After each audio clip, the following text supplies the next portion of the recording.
This is the Reluctant Leader podcast, the podcast designed to help you step out of the shadows and become an inspirational leader. I'm your host, Mark Terrell, and each episode I will be getting to grips with a leadership topic by interviewing an expert in their field. I'll be picking their brains for those golden nuggets that will help you be the best you can be. Make sure you don't miss an episode by subscribing at thereluctantleader.co.uk, and please feel free to connect with me on LinkedIn. So let's get on with the show. Today I'm talking to Anne-Marie Walby. She's an experienced leader, coach and facilitator. She has a passion for leading and driving change, a pioneer for unleashing human potential and achieving engagement and fulfillment. She likes to work on meaningful projects and make a difference to the engagement and success of as many lives as possible. She's also an accredited emotional intelligence practitioner and a coach for over 10 years. Hope you enjoy this little chat about emotional intelligence, and I will catch you on the other side.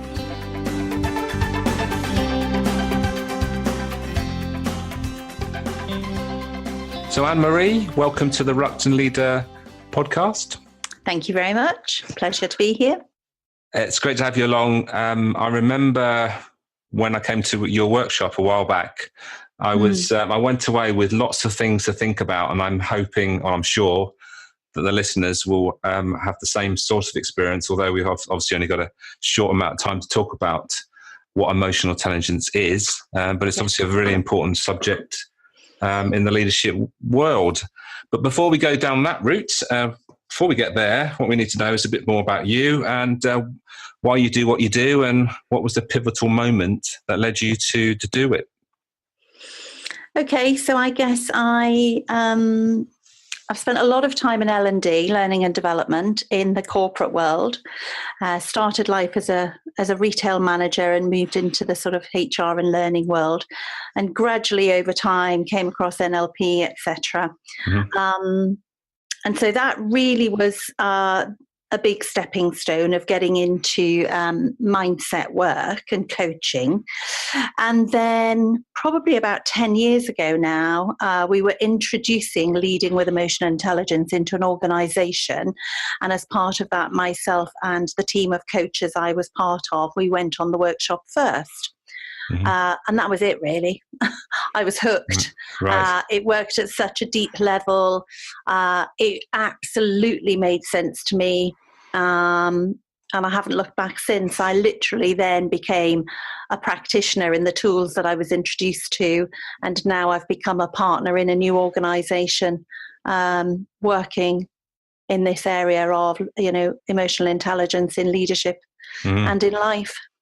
Yes, and that's so important, isn't it? It's not just about leadership, it's about life in general and how you can use skills to get the better outcomes in work and in social situations. Absolutely. Yeah. Okie doke.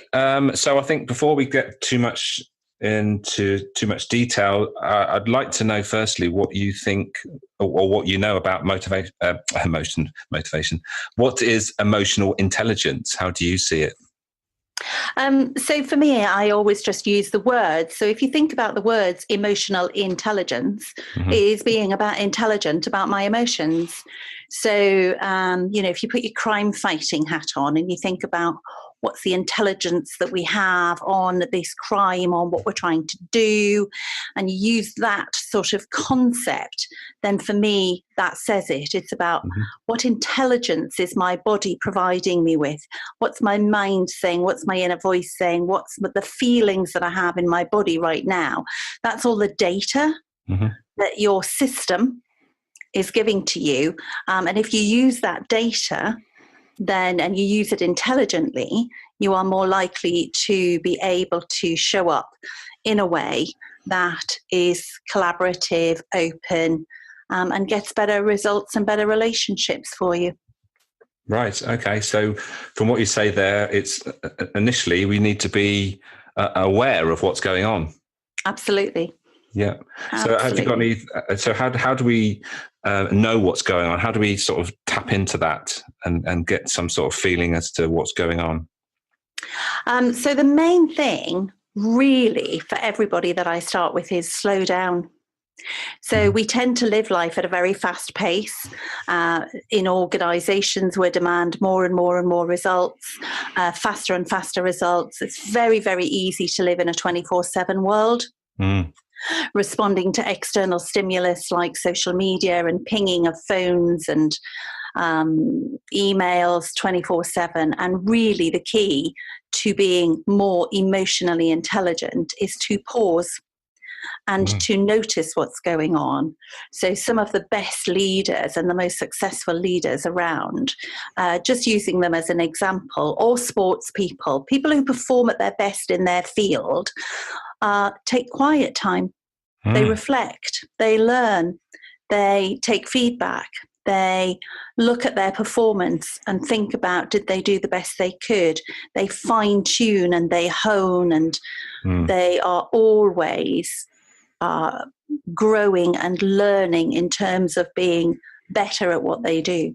And if you use that as the metaphor, you know. Yeah, and that reminds me of the workshop that I came to, and the three sectors. And I think that would be quite useful for you to expand on and what those sectors are. You've talked about recharging, and there's the other three sectors. The other three, yeah. So basically in our, we call it our feelings gauge, and it's about becoming really aware of the feelings that our body is communicating to us. And again, if you use that as data, so if I'm in the stress or survival sector, then basically I'm probably running on high energy, but with a level of cortisol and adrenaline in my body, maybe feeling a bit anxious. Typical feelings would be maybe stress, a little bit of panic, a little bit of anxiety, a little bit of overwhelm. And obviously it can go to high levels of that. But sometimes we get addicted to being in that sector because it can feel quite exciting. You know, it's kind of firefighter area, and it can feel really exciting to be the person who's always on demand and always needed and always putting out the fires. But the reality is, if we live in that sector most of the time, we will probably solve problems in the same way as we always have. So we'll always do what we've always done because we're in habit and habitual response. Another sector is literally the burnout sector. So if you stay in that stress and survival sector too much, there's a high probability that you'll end up in the burnout sector, which is where your batteries are empty. So you'll either literally collapse, you know, you'll get home and you'll just become a couch potato, or you'll go on holiday. There's a holiday looming as we speak, and you'll spend the first few days in bed, or you'll get a cold, or, you know, you'll be exhausted and you haven't got time for friends or family or kids or pets. You know, worst case, people burn out and they're literally very ill. So kind of avoid that one as much as possible.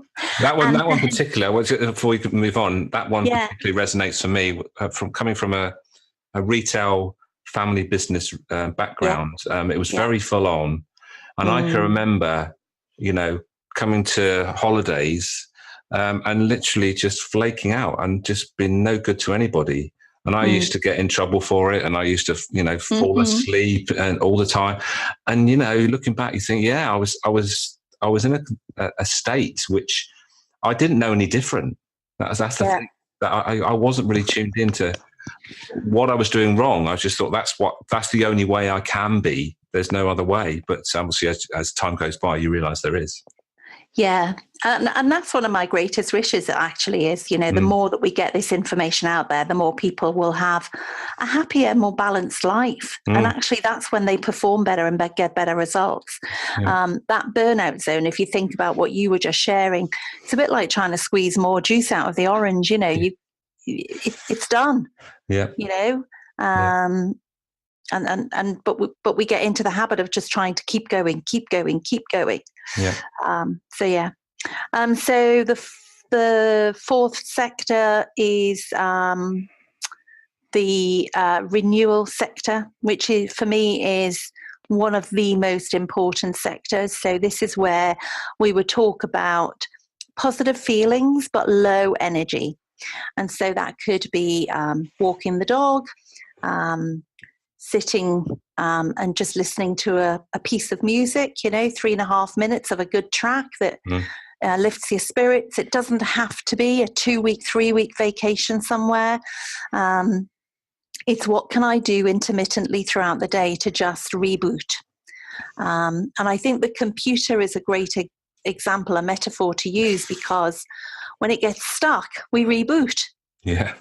We close down programs, but as human beings, we move. I mean, I see people in my work and they literally run from one meeting to the next all day long, and they're not being effective. And that culture of being present means that you're on it is, one of the biggest challenges we have. Yeah. So the renew sector is the one where I really try and encourage people to find ways throughout the day to just pause, hit the pause button, have some me time. For some people, that means doing something vibrant and exciting, like watching, a 5-minute YouTube clip that makes you laugh, or, listening to an upbeat, energizing piece of music. And for other people, it's a tranquil piece of music. It's like whatever you need at the time. But that, again, is where the self-awareness comes in of what's right for me. Yeah. So what we're talking about here is a bit of self-awareness and also self-management, isn't it? And Absolutely. Being aware of our emotions, being aware of what's motivating us, why we're doing things. Yeah, and then also I guess there's when we're talking about leadership, when we get into a leadership role, it's not just about us. We need to know and have a connection and an empathy, I guess, with what's going on with our team and those that we're leading.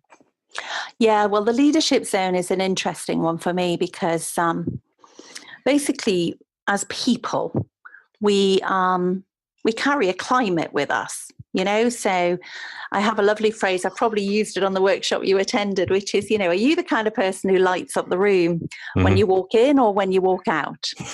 Yes. Exactly. And we all know people like that. We know people at parties like that. We know people in organizations like that. So we know about that. And what they bring with them is, for want of a better phrase, they bring a climate. So do they bring the positive, energetic, sunshine type climate into the room, or do they bring the dark cloud of stress and burden and blame? So first of all, again, back to self as a leader, it's kind of, so what's the climate you create? Do you catch people doing things right? Or do you catch people doing things wrong? So what's your climate? And then how do you encourage and lead and be a role model and a mentor to the people around you and set the tone in the team and the people that you interact with? And then how does that eventually go throughout the whole organization? And obviously, the more leaders that operate in that way in an organization, you very quickly change the culture and the climate of that organization. And it is about, for me as a leader, it is about, if you want people to challenge you, to tell you what's wrong, to give you ideas, innovate, then you have to be open. And in order to be open, you have to be able to listen to yourself and listen to others. So it is very much an adult on adult relationship and an open, collaborative, curious kind of mindset that you want to bring with you. And that can be quite challenging for some people, can't it? Be that open, that it's almost becoming vulnerable to those that you're leading or managing. Some people will think, well, that's not for me to be. It's for me to be the strong one that has to be, setting, being the person that's always showing the right way to do things. But when you're in the leadership position, it's okay sometimes to feel that you don't always have the answers. And when you don't have those answers, it's not allowing yourself to get into a position where you're almost beating yourself up. And checking in with that and sharing that is a healthy thing to do. Yeah, and there's a couple of things I'd like to share on that, really, Mark, which is there's a big difference between managing and leading. Absolutely. So quite often, we're maybe the expert in a field. Like, for example, we're a really good salesperson. And then we become the sales manager. Sometimes we don't make a really good manager. Sometimes we do. But managing is about making sure that things get done right. So are your people able to follow the sales process? Are they able to hit the targets? Have they got all the resources? Do they understand the product and the services and the customers? Do things right. Yeah. Leadership is a different step game again. So leadership is about doing the right things. And sometimes the right things is to be quiet and listen. Sometimes the right things is to allow someone to pitch something and then give them feedback on what was great and what they would need to do differently next time. So it isn't allowing them necessarily to fail, but it's allowing them to grow and learn so that you then have a strong team of people around you. So I think that's the biggest step change that people find the most difficult, because nobody ever really tells you that there's a difference between management and leadership. Right. And I do remember one chap on a workshop saying to me, we were doing some coaching skills, and he said, so basically what got me to where I am, I now have to stop doing. And I went, pretty much, yeah. You're not the solution person anymore. You need to enable your team to come up with the solutions and guide them. That's leadership. Absolutely. And that is such an important lesson to learn, isn't it? Mm. When I've, with the clients I've worked with, so many have been in that position thinking that they are the ones that have to have all the answers, the ones that have to fix things. And, when you suddenly realize actually it's not that, you are not there to fix everyone's problems, because I call it the sponge scenario, where if you get to that position where you're the one that's having to make all the decisions, put things right, you can only soak up a certain amount. And when you get to a point like a sponge does, when it's absolutely saturated, there's nowhere else for the excess water to go. So that you just get to a point where you just can't take anymore. And that's I guess that's when we talked about burnout. That's where that Absolutely can lead to that. Yeah. And the other side of it is, so you're in burnout and your team are bored. Yeah. Because they've stopped growing. They've stopped using their brain to think of ideas and solutions because you're doing it all. So actually, on the one hand, you think you're doing them a favor by maybe solving the problems and showing how, clever you are in the nicest way. However, you've stopped them from growing because you're not saying to them, come and show me. Bring your ideas. I want to listen to your ideas, So it really is a win-win if you allow people to grow and encourage them to think outside the box, or just to solve the problems and come and check in that they're on the right track. Yeah. And one of the most important things I ever learned was, when people come to you, rather than give them the answer, say, well, what would you do if I wasn't here? So you give them the opportunity to give their opinion of what they would do if you weren't available. And most of the time, most people do, they come up with the right answer, don't they? Yeah. And once they do that and they realize, oh, actually that was right, then what they do then eventually is they come to you with the answer as well, rather than just the problem. So it's small things can make a big difference in that scenario. Yeah, absolutely. Yeah. This is, it's really interesting stuff, this. And I was I did a bit of, digging around, as you do, and I came across somebody who was talking about EQ as opposed to IQ. Have you got some views around what that's about? Yeah. So basically, we all know what IQ is. It's my intelligent quotient. It's the kind of, where am I marked on? What's my score? And it's the same. EQ refers to the same thing. It's kind of, what's my level of emotional intelligence? It's my emotional quotient. I quite often put a slide up in when I'm in corporate, talking about your motivational quotient, your experience quotient.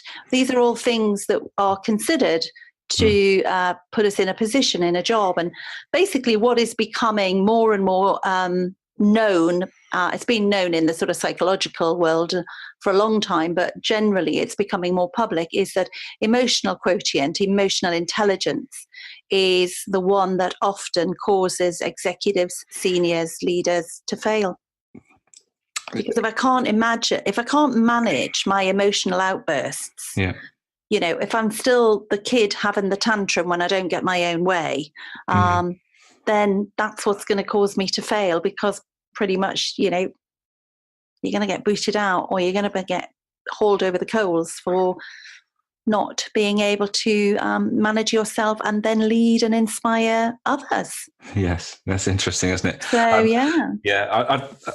if there's something that we talk about a lot on these podcasts is about listening. Yeah. It's so important. But when we talk about, we all need somewhere where to vent. So in other words, when you get someone that's going to listen to you rather than, want to fix all your problems, that's really powerful. But the thing is with venting's one thing with when you've got someone just listening to you in that respect. But venting, for instance, when someone's done cut you up on the junction or something like that, doesn't really help, does it? No, it doesn't really help anyone. And mostly it's a habit. Yes. So, somebody cuts me up wherever, however that is. We just use that sort of metaphor again. And I need to explode. I need to say something. I need to respond to that. Whereas you also have another choice, which is to go, whatever. Yeah. And it's a choice and it's a habit. And so we're just used to getting an emotional kick, because what's happening is we respond and we get a bit of anger and a bit of venting going on, and we get a hit of cortisol and adrenaline, and it feels good, and we can get addicted to that. And that's actually probably what most people are addicted to. Whereas, do you want to just let them go? It's like if they feel they need to cut you up, and it's more about them and their behavior than it is about you. If you choose to just then go, yeah, whatever, see ya, turn the music up, focus on something else. Yeah. And I guess, and it's about reframing, isn't it? Absolutely. It's the meaning that you give to it that causes the emotional reaction. Yeah, absolutely. And when we talk about this, obviously one of the things that I came across as well was about relationships and social skills. And what would you say about that? What sort of skills do you see as really important when you're leading a team and being part of a team as well? So the key word for me is collaboration. So whether it's within your family unit, whether it's in another organisation, like I'm a governor in a school, so that's another team that I'm a member of, whether it's as a consultant, you go into an organisation, you become part of that team. And as a leader, obviously, you're part of a number of teams quite often. And it's all about relating to others. It's about that ability to relate, seek to understand, and then collaborate and join forces. Life is a team game. We don't do anything on our own. And I know that's a bit corny to say that, but we really, really do not do anything on our own. And why would you want to? Collectively and together, we're much stronger. And so for leaders, it is very much around, how do I lead a team? How do I build relationships? Stakeholders, internal and external. How do I take people with me? And it's about relating to others and being okay with the fact that every single person is a unique individual. There's sameness, there's difference, but everybody's unique. And just accepting that and coming from that mindset. Yeah. So, yeah. Well, great advice. So if we're just going to sum up what we talked about here, is there 3 tips you can give the listeners as to how they would become more aware of their emotional intelligence and how they could be more emotionally intelligent with their team? Yeah, sure. So the first thing to recognize is emotional intelligence is something we can develop. So unlike IQ, you've either got this score or you haven't. Emotional intelligence is an ever-moving thing, and you're either demonstrating it more or less in a moment. So my key top tips for people is to say, keep learning, keep reading, keep growing, keep, expanding your knowledge of leadership and emotional intelligence particularly. Ask for feedback. So practice your listening skills and listen. Hear the feedback, positive and negative, that people are giving you. What do they like? What do they appreciate about you? What do they think could be done differently? What could you tweak? What could you stop doing? Just listen. Don't defend, just listen. And the third thing is then to sit back and reflect and make some new choices. And that's it. Excellent. Learn, listen, reflect. And keep doing it. Absolutely. Just keep going. Yeah. Great stuff. Thank you, Anne-Marie. I really appreciate you coming on today. Hopefully we'll get a chance to talk a bit more about this some other time. But for now, thank you very much. Been my absolute pleasure. Thank you for inviting me. Take care.